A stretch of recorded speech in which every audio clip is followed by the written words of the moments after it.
Okay. Okay, so this is the project that we're going to be doing with the little kids. There is almost like a formula for how they will create this project.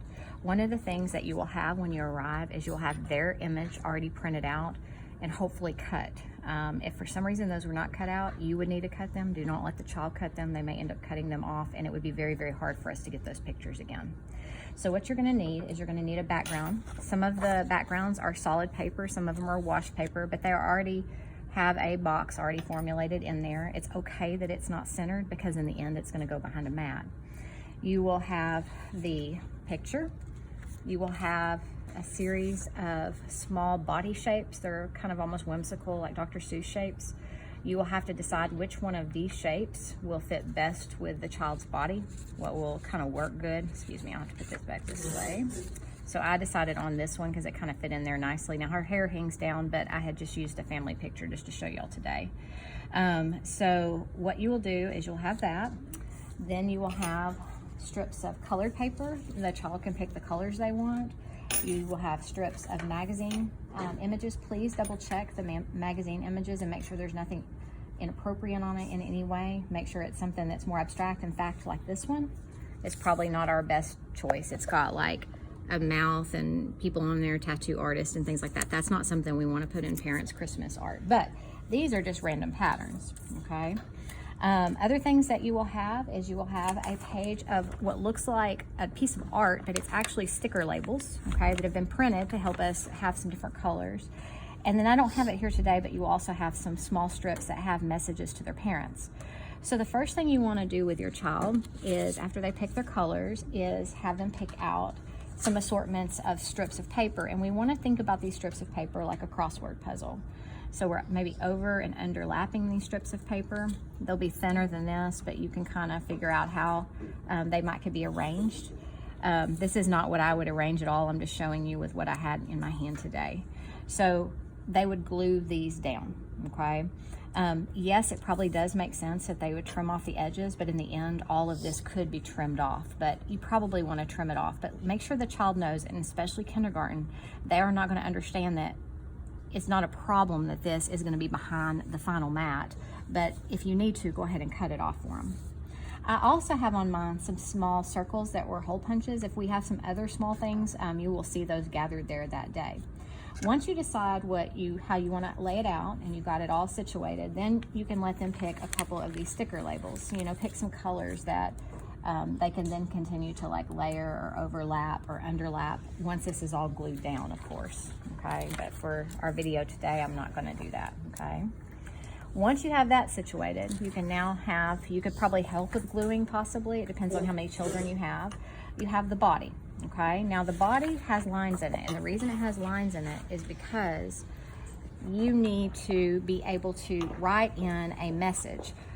It could be a message to their parents. It could be a message that we write out for them that they could then add into it. But with kindergartners, they're not going to know how to spell well. The only real rule in this is that you have to have the children stretch their letters out. So if it's mama, then they're stretching it out really big. And they're probably going to end up using a thicker marker than what I have. I would personally have them do it in pencil first and then go on top of it with the marker and kind of make it bolder on there. So the hardest thing is telling them to write with capital letters, and that's really important, and writing very bold and large. And then they can make their statement or their sentence.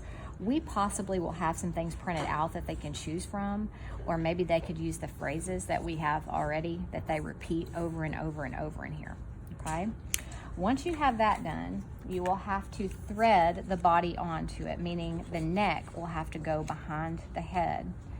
And then all of that, of course, will be collaged onto here. Now, in the past, we've done a few other things, but you have to be very careful with the younger crowd, because the younger crowd, if you were to give them markers or other things, they will start coloring their face, they will start coloring all kinds of things, and next thing you know, it's gotten completely out of hand. That's the reason we limit materials.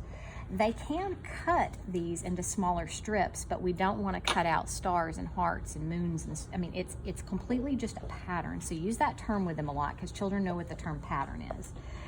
Once that's all done, that will then get placed into a frame, okay? So the frame is what's called a front load frame. Now, we literally only have almost the amount of frames for the children we have because there was such an overage. Front load means you kind of have to pull it and the glass pops out. If you break this glass, we're in trouble. We do not have enough glass to replace ones that are broken. It is critical that you move away out of the area when you're working on this with the kids. You pull the glass off. You can throw the inside away if you want. That's really not necessary, but you can. And then you're gonna work with a mat. Now, the way that I like to do that is I like to just get a piece of Scotch tape. I like to put it behind the art just so I can center it. And make sure the mat is good. Like this one has a line down it. We're gonna use the other side. Looks cleaner on the other side. We're gonna make sure it's kind of centered in there and it looks good. You push down. Once you push down and you flip it over, then you can finish securing the art around there. Secure it on all sides. I'm not gonna do that for the video. Put your art over here, pop your mat in here. We will hope our mats fit well. If for some reason they don't, you have to gently trim them. You would put the front load glass back in. You kind of pull out on the frame and it kind of allows it to pop in. And then you have the art. Now, I'm gonna check the back of mine. I might have done it wrong. I did.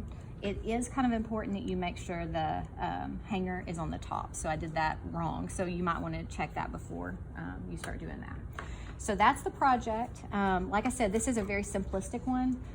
This one is a little bit more complex. It is really important that you guide your children through steps. So I would say that everybody is doing one thing at a time, picking out their backgrounds. Everyone's working with their magazine, and then you hand them the colored paper, and then you hand them the body, and then you put the body onto the face, and then you help them glue it down. If you let them do it on their own, it's gonna be next to impossible to get it done in the amount of time. This project alone is only 45 minutes in total time.